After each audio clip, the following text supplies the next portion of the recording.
জাতীয় রাজস্ব বোর্ডের আওতাধীন সব customs house, ICD bond commissionerate এবং শুল্ক স্টেশনগুলোর সব শ্রেণীর চাকরিতে অত্যাবশ্যকীয় সার্ভিস ঘোষণার সিদ্ধান্ত নিয়েছে সরকার। তাই এনবিআরের আন্দোলনকারীরা আন্দোলন প্রত্যাহার করে কর্মস্থলে ফিরে না গেলে দেশের স্বার্থে কঠোর হতে বাধ্য হবে সরকার। এক বিবৃতিতে এই হুঁশিয়ারি দেওয়া হয় প্রধান উপদেষ্টার প্রেস উইং থেকে। আরও জানাচ্ছেন ফরহাদ ইবনে মালেক।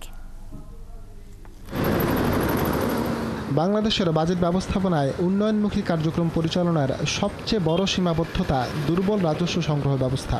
রাষ্ট্রের প্রয়োজনের তুলনায় রাজস্ব সংগ্রহ অনেক কম। এর মূল কারণ রাজস্ব আহরণ ব্যবস্থাপনায় নানা দুর্বলতা, অনিয়ম ও দুর্নীতি। এরই প্রেক্ষিতে অন্তর্বর্তী সরকার সব অংশীজনের পরামর্শ অনুযায়ী জাতীয় রাজস্ব বোর্ড এনবিআর পুনর্গঠনের সিদ্ধান্ত নিয়েছে বলে জানায় প্রধান উপদেষ্টার প্রেস উইং।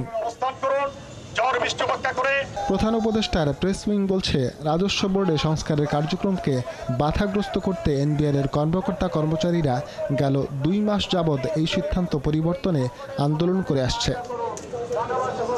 এতে করে দেশের ব্যবসা বাণিজ্য, আমদানি রপ্তানি এবং রাজস্ব আদায় কার্যক্রম ব্যাহত হচ্ছে।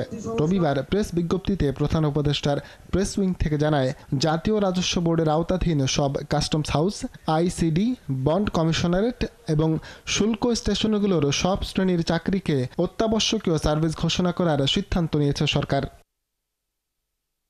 তাই এনবিআর এর সব কর্মকর্তা কর্মচারীদের আন্দোলন প্রত্যাহার করে অবিলম্বে কর্মক্ষেত্রে ফেরার আহ্বান জানানো হয়। কর্মস্থলে ফিরে না গেলে দেশের স্বার্থ রক্ষায় সরকার কঠোর হতে বাধ্য হবে বলেও জানানো হয় সেই বিবৃতিতে।